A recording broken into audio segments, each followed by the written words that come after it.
How does it work? What does that look like? One of the great things about the content over these last two days is that it's focusing on people and planet over profit. Now, we all know that sometimes there's questions about does that compromise the bottom line? And we've got a wonderful guest speaker, Sophie Bryan. Sophie is Chief Workplace Culture and Happiness Officer for Ordinary Different. It was set up in 2018 to help workplaces create happier, healthy, more authentic workplace experiences and cultures. Now, I'm sure you all want to know how that's done, so we're going to hand over to Sophie, and there's plenty of time for Q&A at the end. So, Sophie, over to you.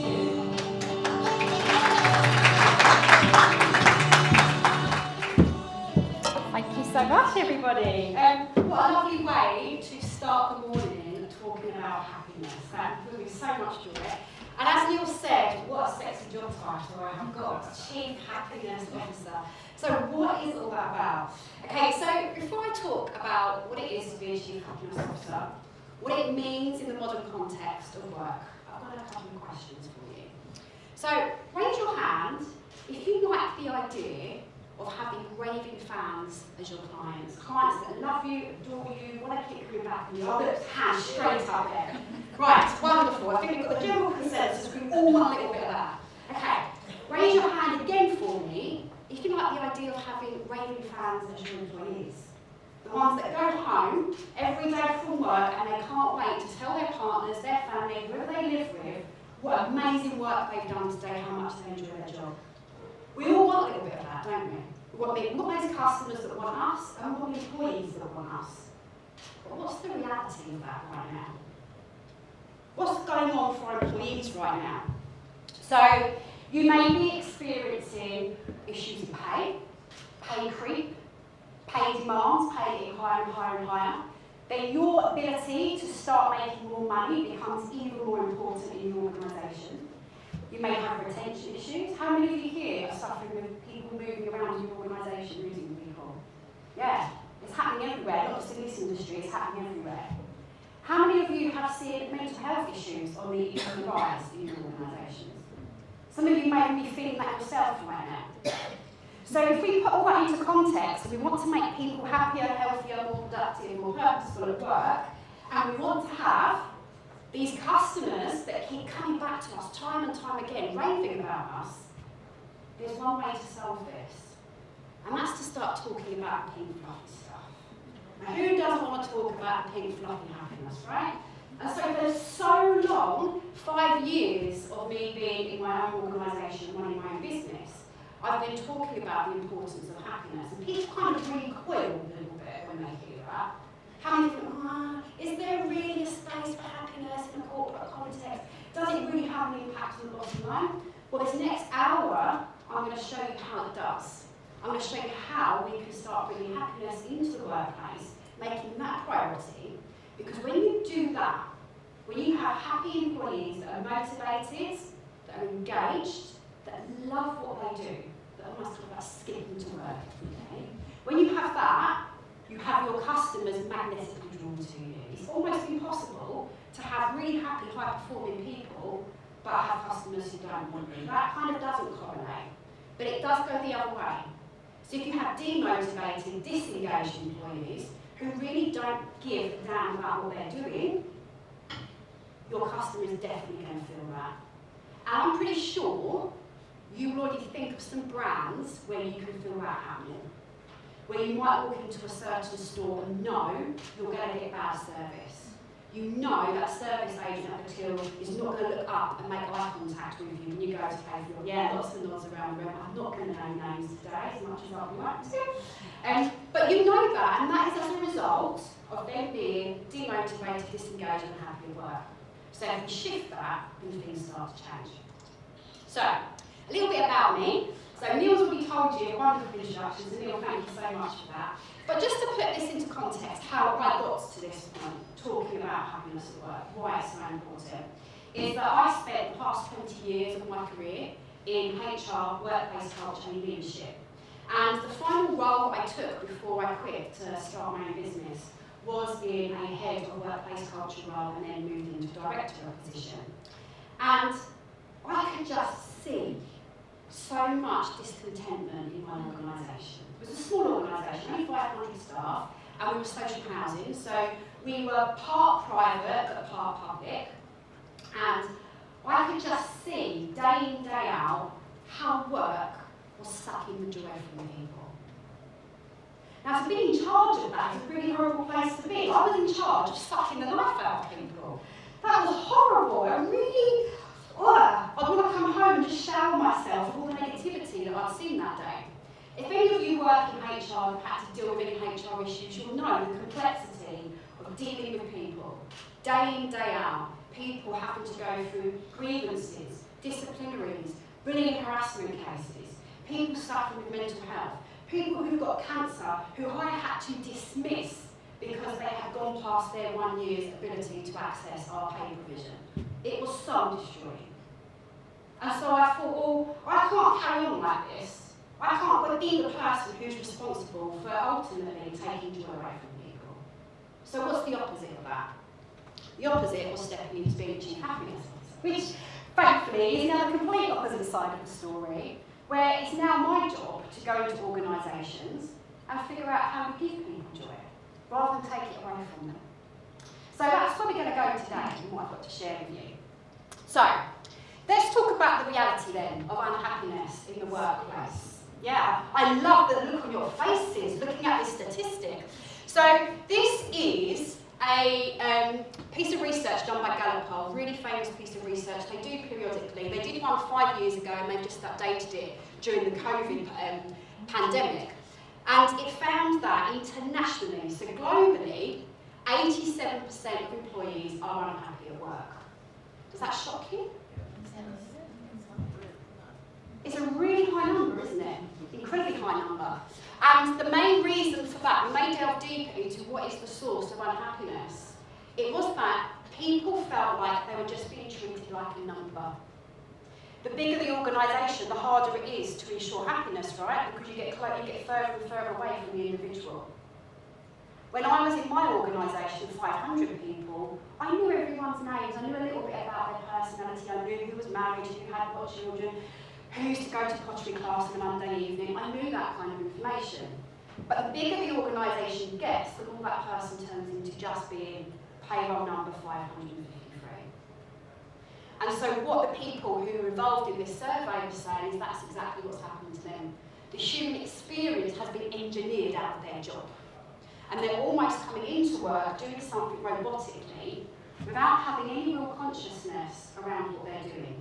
And when that happens, you're removing joy, you're removing happiness, and they're not then going to give any discretionary effort. They're not going to go the extra mile. They're not going to do that special little thing that if you did that for your customer, they would be the raving fan. So it gets a little bit worse, unfortunately. This is not the good news story for the time being. Okay, mental health issues cost the global economy £1 trillion. I actually had to Google what that number was because I didn't actually know to say it in words. I learned my lesson on the next slide. I put it in words rather than numbers, but there's an education for you. 12 zeros is a trillion. So, mental health issues, right? When I asked you that question earlier, the vast majority of you put your hands up to say, yeah, we either know what mental health issues in our organisation, or perhaps you may be thinking that yourself. Most of us probably have at some point, especially during this COVID pandemic and emerging out of it. That is a significant amount of money.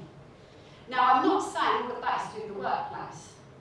But what I am saying is, one, we have a duty of care in the workplace to make sure we are mitigating some of that, because we are causing some of it. We are causing the stress. We are causing some of the anxiety. We are causing some of that worry.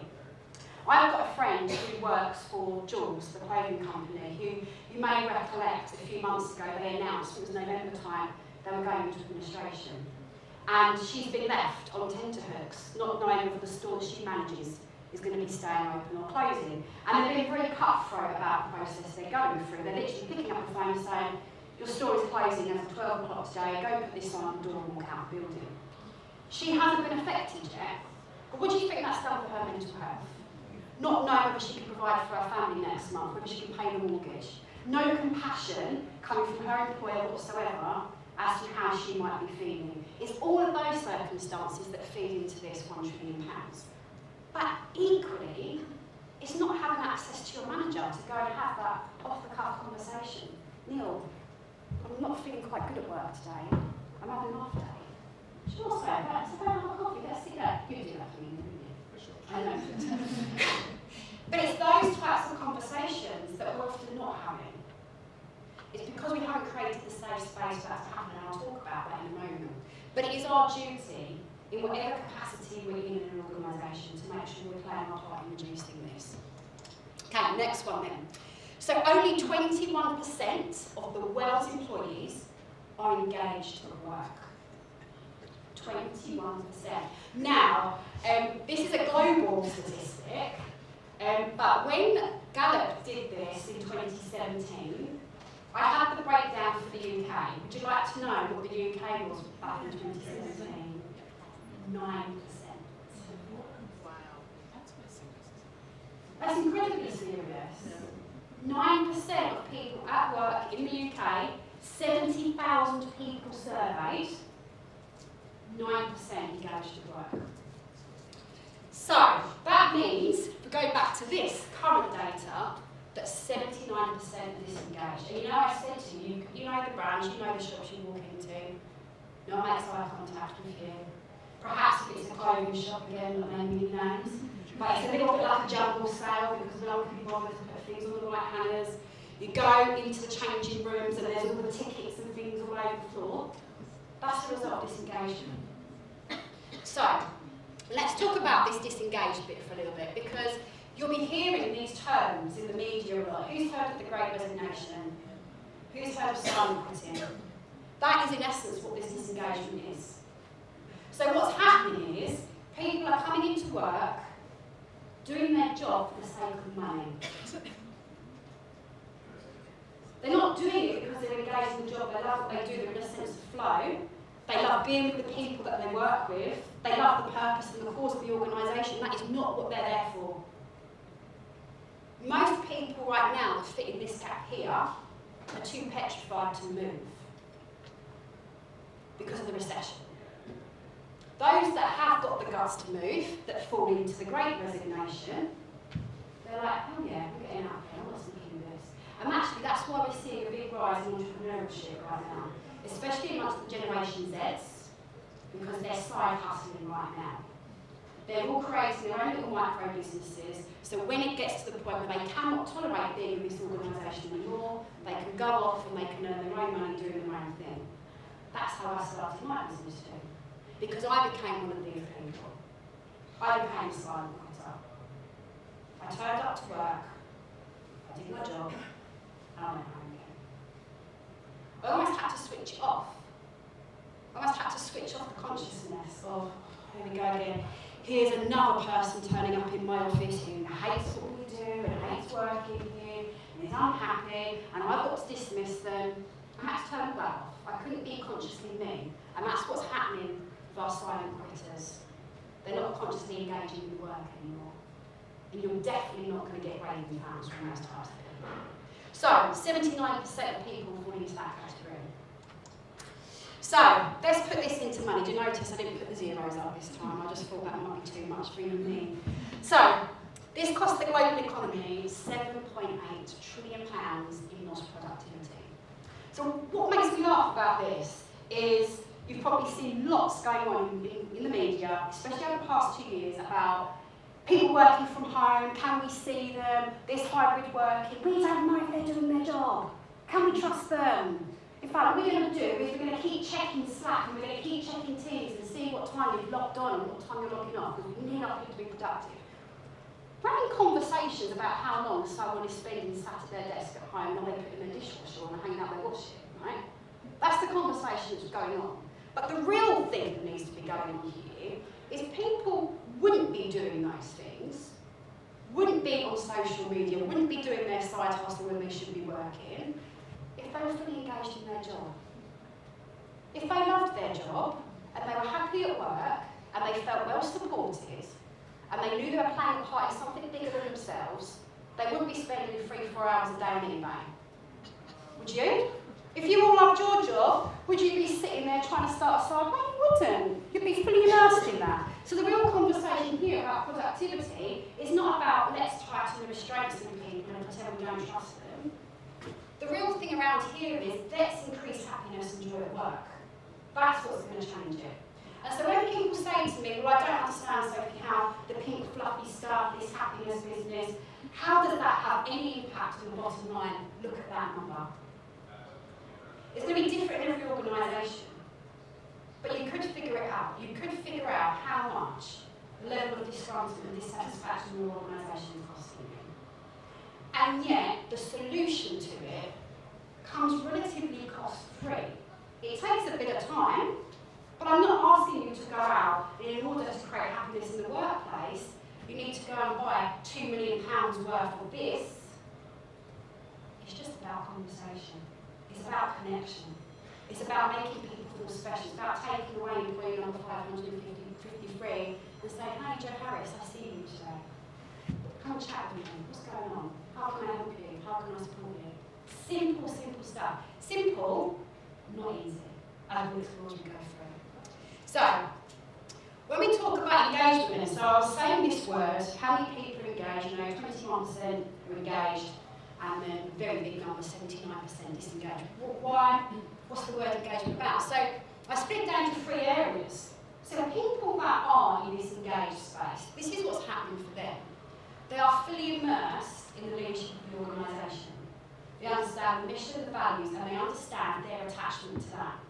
So whilst they may be employee number 553, employee 553 knows the impact their part of the work they do does on the wider context of their organisation. That sense of belonging and purpose and mission is incredibly important. Then we've got relationships with each other, employee to employee. And this is where we have really suffered during COVID. How many of you have felt that? You felt some kind of breakdown? Yeah, it's been really hard. In fact, I was talking to Neil and Erica this morning about how I know so many colleagues that have got work colleagues that have started during COVID and met each other. And so you're starting in a new organisation, your first day on the job is sitting at your desk in your pyjamas.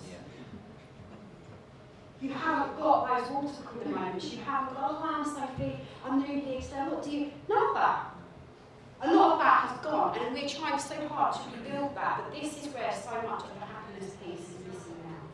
So the second piece around engagement is being engaged with each other, caring about each other, not from a leadership perspective, but an individual perspective. Chad said this morning as we first come in, say hello to each other, the person you're sat next to. That's the kind of thing we should be doing every single day. But so often, and I was watching it today coming into London, people walking into their offices and they're walking in like this. Even if they know the person and are saying hello to them, they're just keeping their head down. I just need to get to my desk. That's not engagement, is it? Who wants to work like that? I mean, I'm not saying you should be sickly to work, although I sickly to work. I have to, I'm a chief happiness officer, I've got no choice. So, relationship with each other. And then the final one is the employee relationship with the customer and the customer's relationship with the employees. This goes back to my first question around the raving fans piece, right? So if there's any debate as to why we should do this whole happiness at work bit, this is the brunt of it here.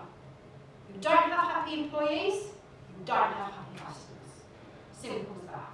And I remember one of my clients, they tried to convince me it was the other way around.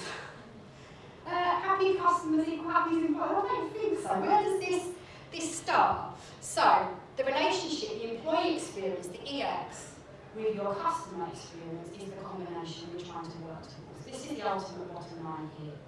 And again, you know when you've called up to change your insurance policy over. You know when you've tried to get a doctor's appointment, if you're lucky enough to get one. No, you know when you're on the end of the phone, you can hear whether that person's engaged with you, can't you? You can hear whether they care. How many here have had really exceptional customer experience? You've had one really exceptional customer experience, one or two maybe. But they don't come along very often, do they? And maybe if you show hands, how many have had really horrific customer experience? The vast majority. When I asked you about a great customer experience, one or two of you were like, But all of us, we can, and probably more often than not, probably more bad customer experiences than we've had good customer experiences. But all again comes back to that statistic. The level of people engaged in their work.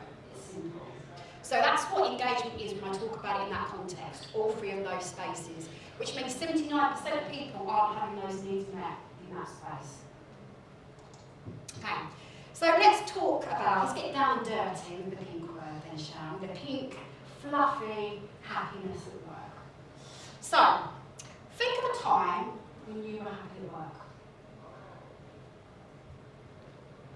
Bring to mind something that you did. I hope you're not struggling for this. I'm hoping there has been some happy experiences at work. Okay, right, so now you've got that in mind. What was the impact for you? Anyone want to share? When you were in that happy space at work, what was the impact? Anyone want to share what happened for you using that space? Yeah. The team around me seems happy as well. It's just a bit more going. Happiness is infectious. I was talking to Neil earlier, I use this term mood hoover. When people are disengaged, you're laughing because you know the mood hoovers, right? There's always people around you. Yeah, lots of you get this, right? They are happy people, they suck people down. Yeah? They go around with their Dyson just hoovering up any little bit of joy and happiness in the workplace. So, the impact of when you were happy at work is infectious equally. Yeah? When you're in that good space, you spread it to other people, which is why my job's so important. Because as Chief Happiness Officer, I have to represent that happiness. But all the clients that I go into, I can't go in there in my mood hoover vein. I have to go in full of energy and ready to share that with others. Okay, someone else over here was going to mention something. Yes, go on. I was just going to say energy, like you give off a vibration when you're happy. Yeah. Essential. It's magnetic. People are drawn to want to talk to you. Yeah? You may not even be saying anything. You know how I was saying to you about these people walking into the office like this? Do you want to talk to someone like that? Oh, there's a lovely smiley lady over here. What's your name? Me? Yeah.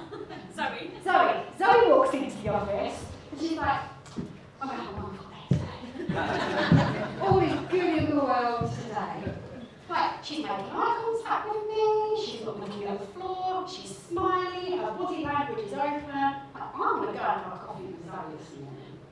It's infectious. Okay, so what then happens when you get home after you've had a good day at work? Yeah, you want to talk about it, you want to share it. Would you say perhaps you're more present with your family? Yeah. And that's really important, isn't it? Because quite often, not only do you have the mood hoovers in the office, but sometimes we then go home, we become mood hoovers. And we suck all the joy out of our family. When we've had a really bad day at work, we've not been happy. And you're kicking, look at what I did at school. It's like, yeah, that's lovely, Mina. I'll look at that in a minute. I just need to go and stick my head in the oven. So, we project that onto people around us as well. So, you might have thoughts, when you was in that happy space, when you got home, I'm happier when I get home. I'm more present with my family when I get home. I have more energy. Zoe mentioned energy. I feel more relaxed and I feel less stressed. Hands up who doesn't want that. Any of that up there sounds appealing. No, I'm really signed up for this, right? And this all comes from how we feel in the workplace. It's really hard when you've had a bad day to shrug it off and become something different, isn't it? Especially as we all wear so many different hats, don't we? How many of you are parents? How many here have maybe got elderly parents you must take care of, or any other dependents? How many of you have got animals that you're caring for? How many of you have got friends that like to tell you every single problem they've got going on? How many of you are dating with multiple people on dating? Yeah, all this. All of this. Only one of you admitted that. So we've got all of that going on. We're wearing all these multiple hats, aren't we? If we don't come home from work in a good shape, how can we possibly put a decent hat on and walk through the door? So, do you know what? It's not just about the bottom line, it's not just about money, it's not just about being brain number 563. It's about our personal lives as well. Happiness at work impacts on our personal life, how we show up, the things that we do, the hobbies we choose to have, the people we associate with. It has so much more a deeper impact on our lives than we realise, which is why this is so critical. Okay, so we talk about happiness then, this pink fluffy word, and I thought, well, let's give a proper definition to this. So the best definition I found is this: happiness, the experience of joy, contentment, or positive well-being, combined with a sense that one's life is good, meaningful, and worthwhile. Are we all up for a little bit of that? Yeah. I'm up for a hell yeah. Hell yeah. Hell yeah, that's it. Give me a hell yeah if you're up for a hell yeah. Hell Yeah. yeah. Hell yeah. Brilliant, okay. So that's just happiness in general. Happiness at work. It's the exact same thing. The experience of joy, contentment, or positive well-being at work, combined with the sense that one's work is good, meaningful, and worthwhile. It's the exact same thing. Yet only we seek it here because you're already hell yeah for that. We don't seek it here. Why not? Who's going to further our lives in this space? Some of us more than that. If you take out sleeping, which is another third of our life, you've pretty much got half your working, half your life is at work. Why don't we seek this here? Why don't we make more of a campaign for this? Why don't we stand up a bit more to say, I do not want happiness at work? The great resignation of the silent quitters, they're trying to do it covertly. They're kind of doing it behind the scenes, I'll show them. I'm not going to leave my job, but do you know what? I'm not going to be helpful. I'm not going to send my email. I'm not going to help that customer. That's the protest, right? That's how it's manifesting itself. Okay. So what are the side effects then when we do have all of this? All these wonderful words here, what's the side effect? Well, the side effect is we have high performance. It's almost impossible to find somebody who is happy at work, motivated, engaged, fully immersed in their job, in what I call flow. You know that sense when you just love what you do and you're like, oh my God, I'm doing this for 2 hours. Yeah? That is what engagement is. That is what happiness at work is. That sense of being in flow. It's impossible to be in that space and not be high performing. Just doesn't correlate. So when we have that, we are more engaged. Who feels more creative when you're in that sense of flow? Hands up, who feels more creative? So not only are we happier, more engaged, but when we're in a creative space, we step into innovation. We step into problem solving. We see things wider and bigger than perhaps we've seen narrow-mindedly. Now, we are in a world where we are constantly solving problems. How many of you here don't solve problems? No one. We are constantly solving problems all the time. We need to be in that space. Because often what we don't do is solve the right problem, or we put the wrong solution in place. So we have to be in a creative space. We can't be creative if we're stressed. Now, you do need a little bit of stress to get you going, don't you? Now, you need a little bit of rocket fuel to make you happy and to want to do stuff. But ultimately, we don't want to be in that stress phase where we're actually making ourselves ill. And what frustrates me in the workplace is that so many of my clients, they engage with me first off because they say, so can you come and teach my staff how to be more resilient to stress? I'm like, how about we just don't make your staff stressed in the first place? How about we unravel some of that first? And that's where the real cultural work comes from. Okay, so then when we're happy at work, we have better cooperation, because somebody's walking around with it smiling at everyone, like, well done, we're not working with Zoe, like, she's happy, she's cheery, I'm going to cooperate with Zoe, because actually she's a good vibe to be around. We're more productive in that space, and we therefore have happier customers. Again, impossible to have all of this here and not get that one. It's impossible. Unless you're deliberately trying to cheat the system in some way. So this is the effects of happiness. So it comes with a warning and a caveat though, because we have to be doing the happiness at work thing for the right reasons. If the only reason we are doing happiness at work, and we'll go through what that looks like in a minute, but the only reason we're driving for that is because we want this. Do you think your people are going to know that? Yes. People can really pick up on disingenuous acts within the workplace. And again, some of my clients, they've done some really disingenuous things, thinking they were doing happiness at work, but they weren't. And their staff knew they were just doing it to improve profit. profit, to improve the customer being happier and not the employee, what then happens is your employees start to mistrust all these initiatives and they back off and they don't engage. And then my clients come to me and they say, so we've done all this happiness at work stuff. We gave everyone free smoothies. And we put a slide in the middle of the office. Why are they not happy? Well, why did you do that? And it comes down to the fact they just wanted to increase the bottom line. They didn't really genuinely care about the employees. And it goes back to that first statistic I shared with you. That people aren't happy at work because they don't believe the organisation treats them as a human being. So that's the caveat to this. You've got to do it for the right reasons. So, what do people actually want from work? I think I've labelled the point enough on why we need to do this. So what do we need to do? What do people actually want from work? So, is it the free smoothies? Is it the gym? Is it the fancy offices? How about the employee of the month? I love how you rolled your eyes at that one. Bonus schemes? Is that what makes us happy at work? Do you like a bonus scheme at work?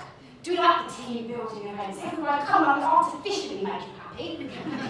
You like it or not, you're going to stand up and you're going to join in, even if it's not your cup of tea. What about all these wellness programs? Come on, let's go do a team run. This week we're going to run a marathon collectively. Everyone puts in their stats. Does that make you happy at work? Can do. Private medical care, it's nice to know the organisation's taking care of you from that perspective, I guess. Sleep pods, now that would make me happy. In fact, working at home, we've all got sleep pods. We've got bedroom, we've all got our own sleep pods. So you all must be incredibly happy right now. Okay, slides, pool tables, beer. Insert any other drink for your fancy in the kitchen. Okay. So, does this make you happy at work? No. It creates satisfaction. Doesn't create happiness. Now, the thing with this is if you did all of those things and you took them away, you're going to get unhappiness. So you can do all these things, won't create happiness, it will just be like I'm satisfied. I'm alright. It's not going to create happiness, it's not going to create extra motivation, it's not going to make people feel a sense of flight or attached to your organisation.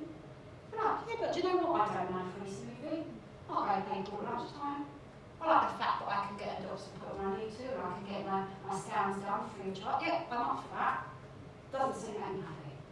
But you remove any of those things that you put in place and you take it away, you're going to get unhappiness. That's for another conversation, perhaps.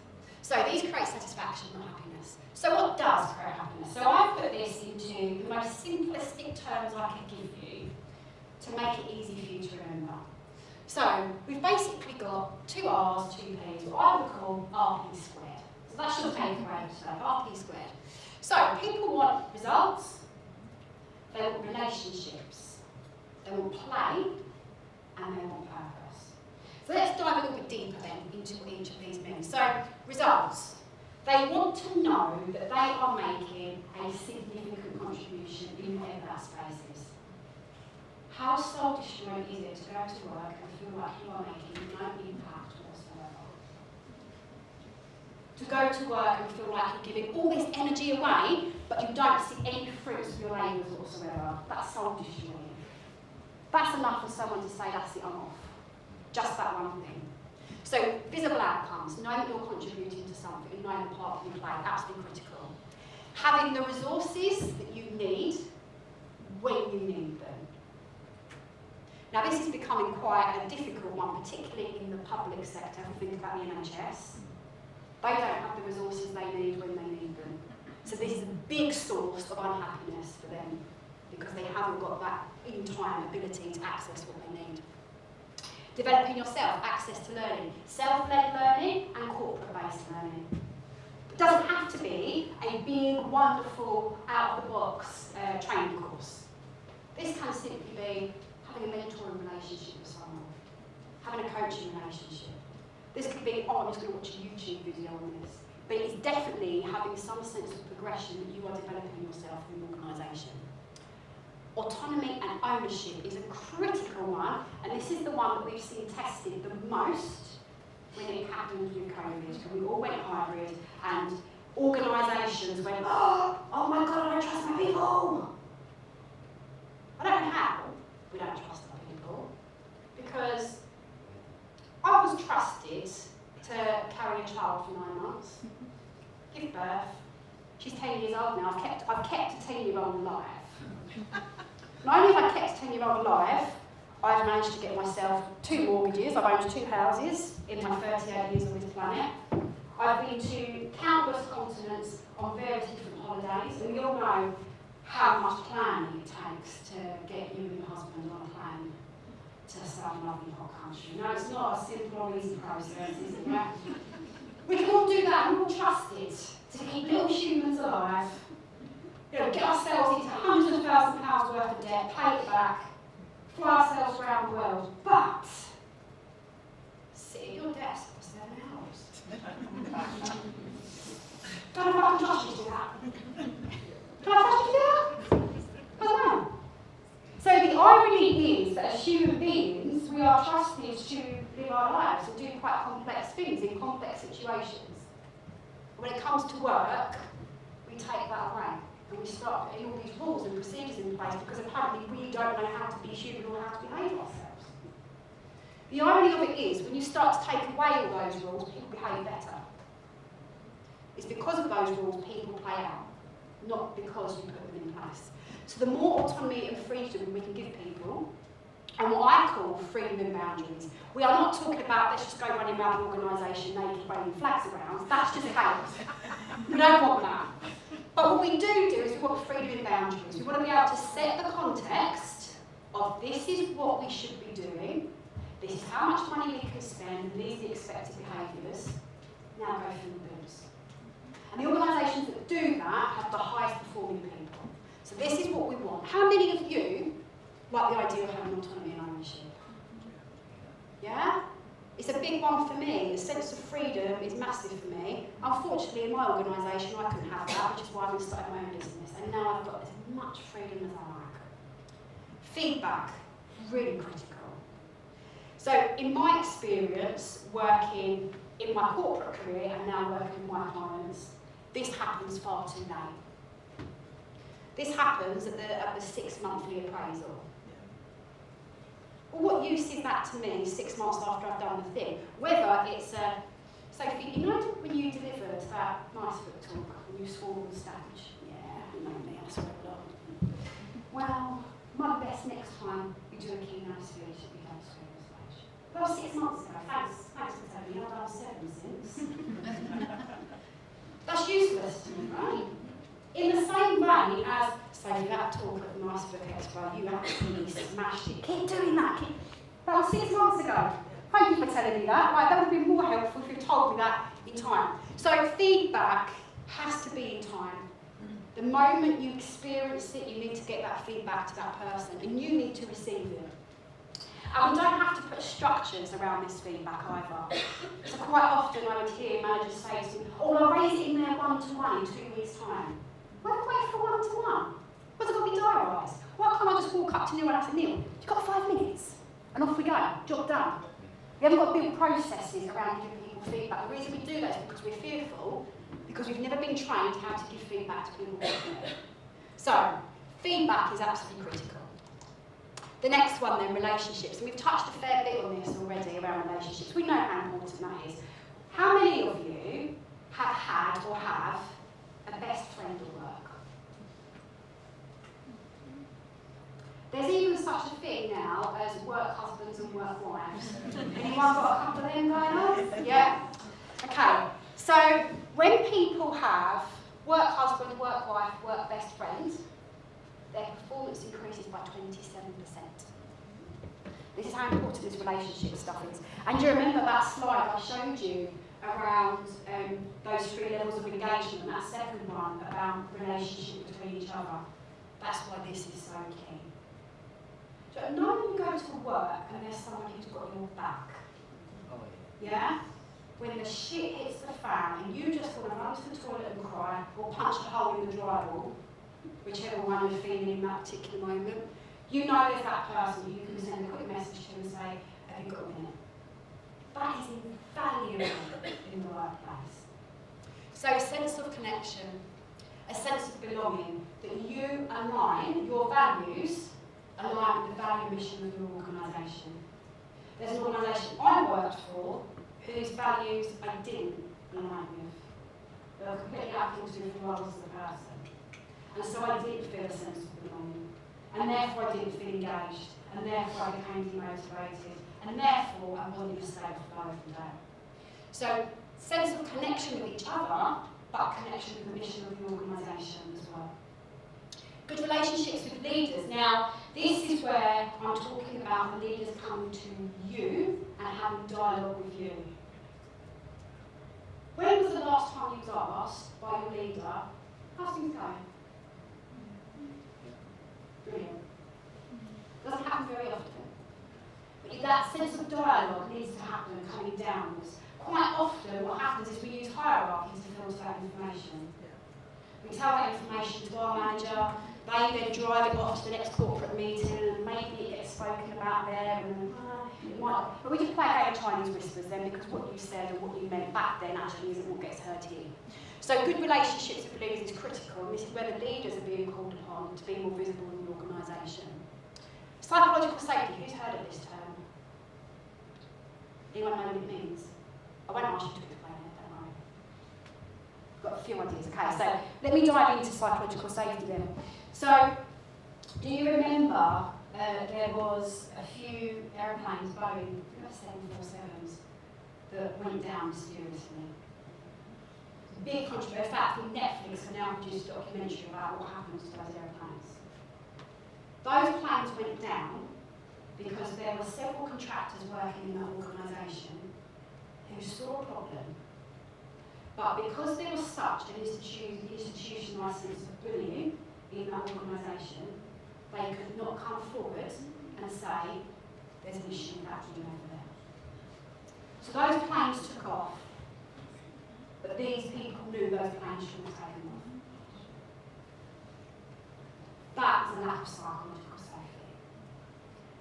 It happens in the NHS, in fact there's been a whole book written about this, where because the NHS is so hierarchical and graded, there's been so many incidences of people who had surgery and the nurses have seen that that implement is still inside that individual, but they can't tell the surgeon and the surgeon sews them up without leaving them.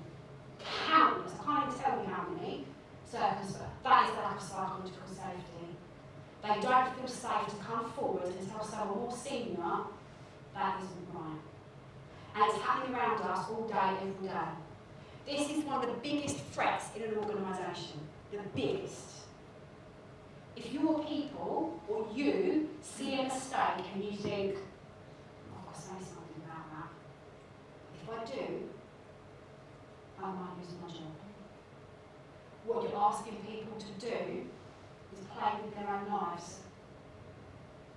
You're asking people to sacrifice whether they can put a meal on the table for their children or come forward and say this is wrong. So psychological safety is absolutely critical. You have to have a workplace culture where people can speak up, no matter who they are, what the issue is, or who they're addressing you to, because this costs lives. Maybe not so directly in the industry that you're in, but there could be. But if we talk about universally, a lack of psychological safety is what kills people. So if we don't have psychological safety, we also then don't have trust. And a lack of trust is going to be the first source where people start to withdraw. So when we talk about trust, I like to talk about the emotional bank account. So think about a physical bank account. How easy is it to take money out? Too quick. It's too easy, isn't it, right? You literally can go onto an app now and just transfer money. You can just tap a card. It's gone like that. How hard is it to save up? Let's say there's a car that you want and it's £10,000, although inflation. Let's make it 12.5 grand, right? So there's a car that you want and you've got to save up for it. You've got zero in the bank account. Does it happen overnight? Does it happen as quick as the withdrawal, or does it take a bit of time to get that money there? Exactly the same as trust. Trust happens progressively. So I can start off here in an organisation my very first day, and then Zoe greets me with her couple of Zoe, come on, chat with me, or no? A little bit of trust goes in the emotional bank account. These people seem nice.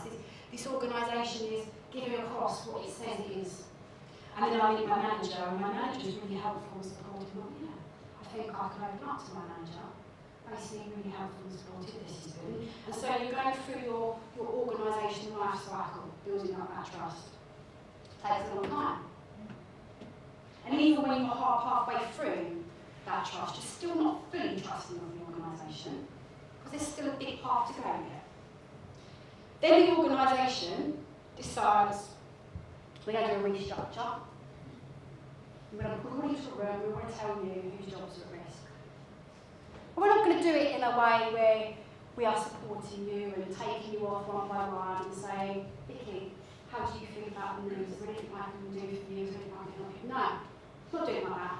We're just going to pull Vicky into a room and say, sorry Vicky, here's your letter, statutory, this is what we have to do, this is what the law says we have to do, here's your letter. We'll speak to you in a couple of weeks' time to let you know whether you've been made redundant or not. What happens in that moment to Vicky with her level of trust? This level of trust has been building up over 4 or 5 years. Exactly as quick as it is to tap your card and take out that 12 grand to pay for the car. Gone. The speed of trust is critical in an organisation. It takes forever to build and it diminishes in a second. One wrong word from the chief exec, one slip up, one comment that may have been meant in jest but actually was very offensive. Gone. We see people's reputation, don't we, on social media, how quickly their reputation is tarnished because they posted on Twitter that, whether innocently or not, got misconstrued. That level of trust goes. So this is why this is absolutely critical. The building of trust and understanding the speed at which it's created and the speed at which it's diminished is also another critical piece. This one for me, out of all of the RP squared, this one for me is the big one. And then we've got attention and appreciation. Now, when I mentioned employee of the month was Andrew Conrad, he was like, that's like a swear word, Sophie, don't say that again. And what we do with attention and appreciation is we come up with all these wonderful ideas around how we can reward and recognise people. Now, if you're extroverted like me, I love a party. So if you want to stick my face up in reception as employee of the month, and when we have your hands meeting, make a really big deal about it, set some fireworks, and give it Betty, I'm the dancer, and I'm like, yes, I'm employee of the month. I will absolutely love it. How many of you would absolutely hate that? And yet we do it to everyone, irrespective of whether they like it or not. And so, if you're one of those people that hates being centre of attention, doesn't want their photograph put up in reception, doesn't want things spread around Slack, doesn't want to have all these wonderful messages, oh, you did this, you did this. If you're not one of those people, what happens to this? Do you think you feel appreciated? Do you feel celebrated? No. In fact, what it does do is it prevents you from wanting to do that same thing again. So when it comes to attention and appreciation, we have to think about this from a bespoke perspective. This is about one-on-one individual thank you and recognition. This is not about, let's just do one big recognition scheme and apply it to everyone. Because the whole thing about happiness at work is it's a psychological process. We all experience happiness in a very different way. And so we have to approach it in some respects in a different way. And doing it the wrong way will have the complete opposite effect. I actually know people who resign from their job because of how they was recognised. So, that's relationships. So, purpose. We've already mentioned something about this. Being part of something bigger, knowing the contribution that you make contributes to something wider. Now, whether that is something wider in your organisation or whether that's actually something bigger in the world, it doesn't matter. It's about making that sense of contribution, you know you've made an impact somewhere. It's about thinking about why do you get out of bed in the morning? It's the difference between who has that horrible feeling, you know, 8 o'clock in the evening, oh, I've got to work in the morning. Who has that feeling? Yeah. I definitely had it in my old job. I don't have it now, much you have it myself, so I get to sit to bed every day. But why you get out of bed in the morning belongs getting paid is your sense of purpose. And then think about how you add value to others. So it may not just be about adding value to your organisation, but how you add value to others as well. So this sense of purpose is a really big space of dialogue we need to be having with people to understand their sense of purpose in their organisation. How do you feel you contribute? And then finally play, which as I've already explained to you, I love confetti and fireworks, so play is just perfect for me. Okay, so having fun. Having fun at work has very different context to different people. Again, it's more bespoke thing, who knows what that might look like for each individual.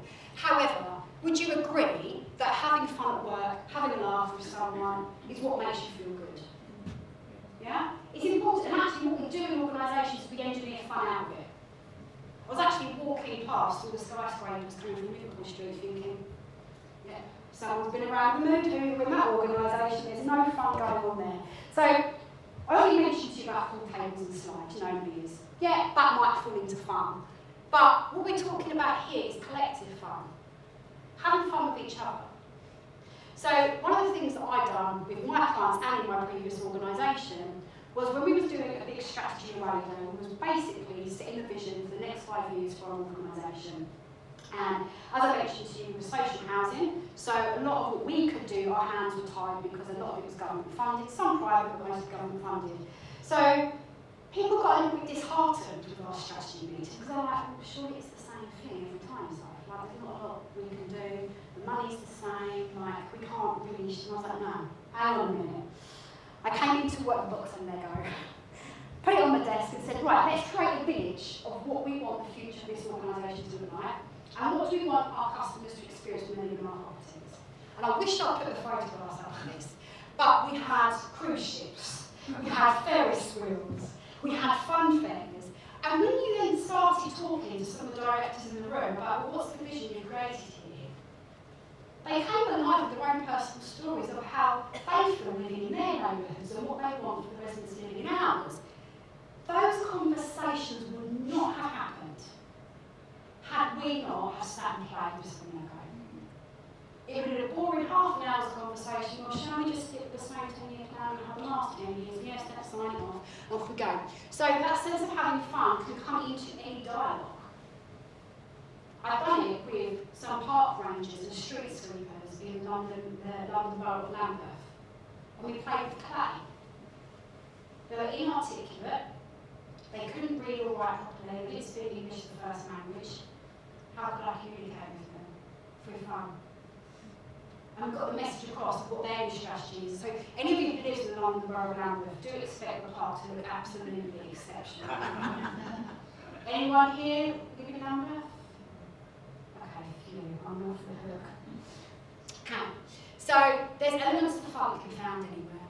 So doing what you love, seeing what you can do in your job. How can you tailor some of what you do to the things that you love doing? And so when I was in my director's role, I used to hate writing reports, soul destroying for me. I'm so not analytical. Stick me in front of a spreadsheet and my soul dies. But so much of my job was analysing people data. So I thought, well, how can I make this a bit more sexy then? Because I don't be doing this for the next 5 years. So instead of doing that in the same way, I would come and I would talk like this. So instead of producing reports and sending out to my board members, I invite them to come see me talk about it. Which, would you agree, my energy is much higher level doing this than what I would have been crying into my coffee on my laptop. So finding where you personally can see those elements of fun. And then this final bit here, yeah, of course using positive language is always going to be a good place to go for fun, but make sure it's not all about the superficial stuff, but only provide satisfaction. So that's going back to the smoothies, the slides, that kind of thing. Fun is more about connection.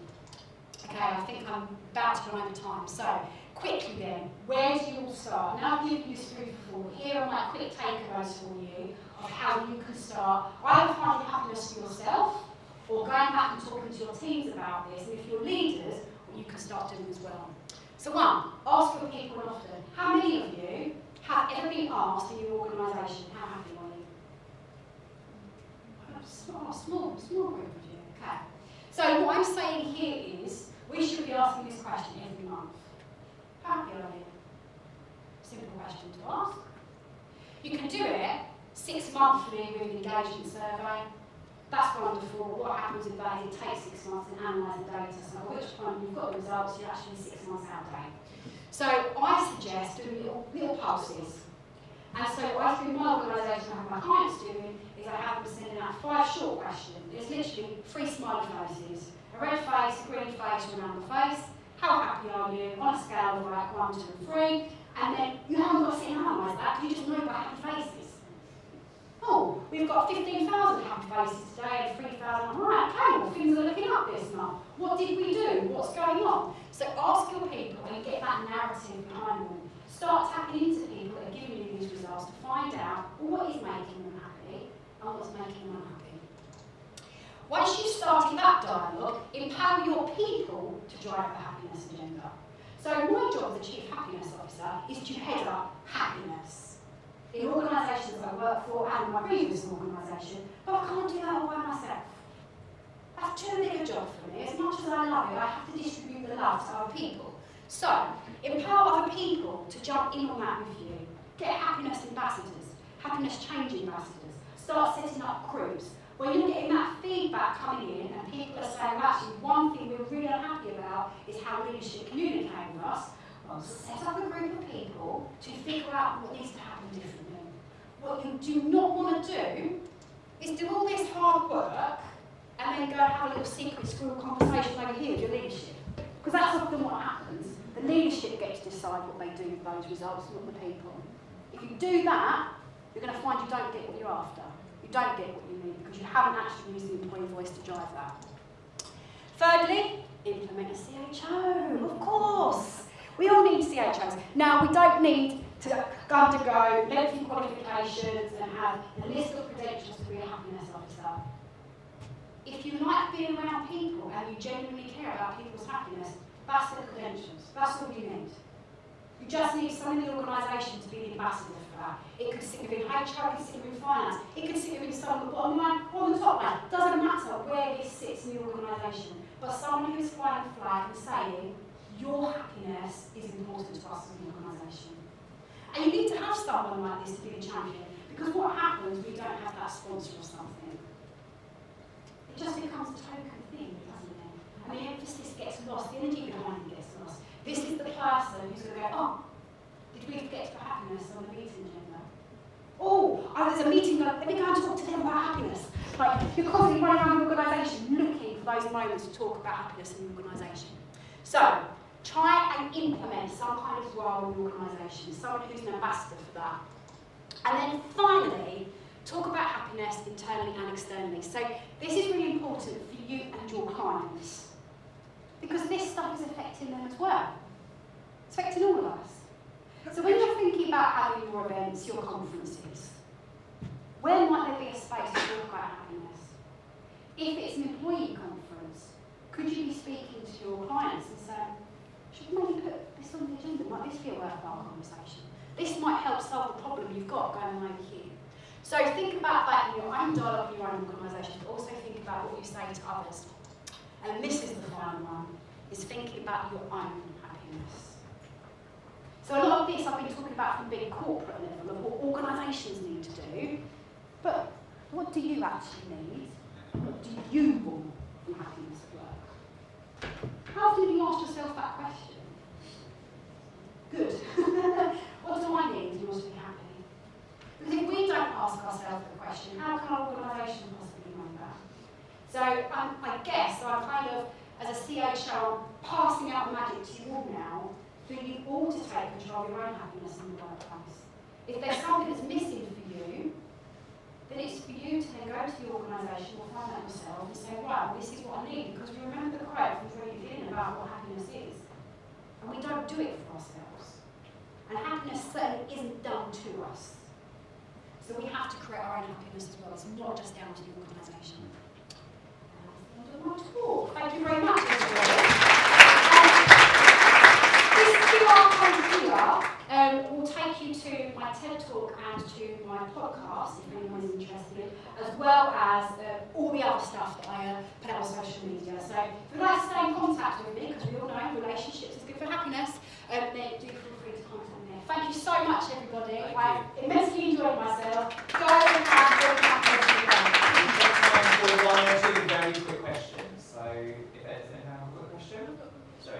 got like a million questions. Thank you. That was so interesting. Sorry.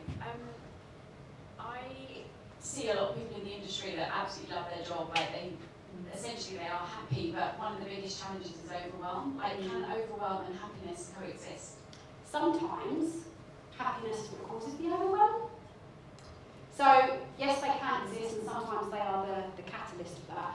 What I think happens is we're in a bit of a burnout epidemic right now, and I think what we're being asked to do is just keep giving and keep giving and keep giving. And when you're happy in what you do, it's easy to miss the warning signs with that. So if you're unhappy, you feel the warning signs, don't you, of that burnout, because like every day's a struggle. But when you're happy and you're burning out, you're running on adrenaline, you're like, yeah, I love my job. You're like, so it's almost more dangerous in that respect, because you don't always see the warning signs until it's too late. So to be helpful with that question, how do we mitigate that, I guess, is look out for each other and notice what you would see as the warning signs. You know, someone that's fully committed to their job and is always giving out all the time because they love what they do, well, making sure they're taking breaks, making sure they're not working to the stupid o'clock. If you're noticing that people are sending long emails way into the evening, having that conversation with someone. So we know you're smiling, go take them out for a coffee. Like, so it's about checking in on each other in that space as well. But yeah, they can be linked together, and sometimes it's a little bit worse because you don't see a big truck coming. Time for one more quick question. Sure.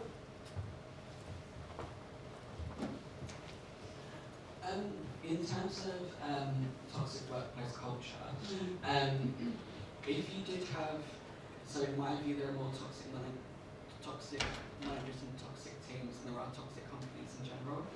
How would you combat a toxic manager? Just to say, I don't work for one. I'm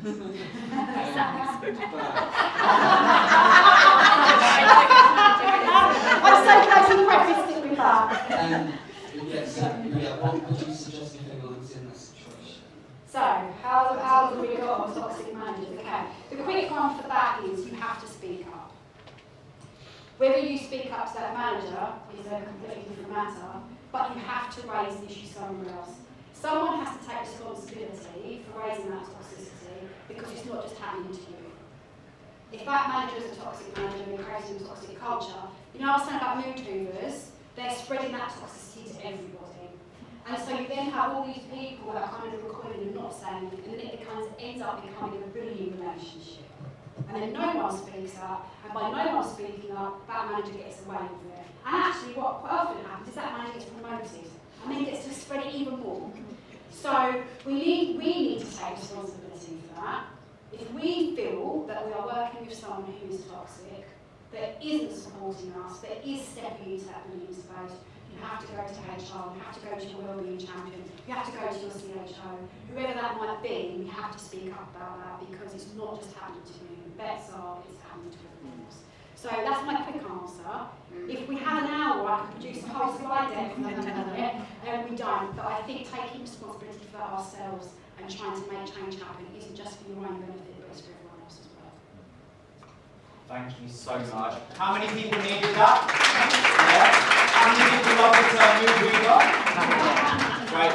Let's give Sophie that instant feedback and appreciation. So, thank you so much.